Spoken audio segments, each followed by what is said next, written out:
तर जयंत पाटील हा राजकारणातून संपलेला विषय असं गोपीचंद पडळकरांनी म्हटलंय। जयंत पाटील अनुकंपा तत्वावर राजकारणात भरती झाले होते अशी टीका पडळकरांनी केली आहे। जयंत पाटलांनी सांगलीसाठी कोणताही मोठा प्रकल्प आणला नाही असंही त्यांनी म्हटलंय। दरम्यान जयंत पाटलांनी शरद पवारांच्या राष्ट्रवादीचं प्रदेशाध्यक्षपद सोडण्याचे संकेत दिल्यानंतर भाजपच्या पडळकरांची ही टीका। जयंतराव हा राजकारणातला विषय पूर्णपणे संपलाय। उगाच त्याला आता सारखे जाळ घालून तो काय मोठा करण्याचा तुम्ही प्रयत्न केला तरी तो काय मोठा होणारा विषय नाही। तो आता पूर्णपणे दिवा विजताना मोठा होतो तसा तो झालेला आहे।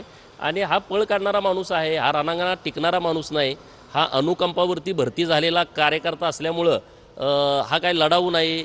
या जयंतरावनी कुणासाठी संघर्ष केला नाही, एखादा दिवस जेलमध्ये गेला नाही, एखादा मोठा प्रोजेक्ट सांगली जिल्ह्यासाठी आणला नाही। एवढे वर्ष ते महाराष्ट्राच्या राजकारणामध्ये VIP कॅबिनेट मंत्री म्हणून राहिलेत, परंतु एक ते प्रोजेक्ट सांगू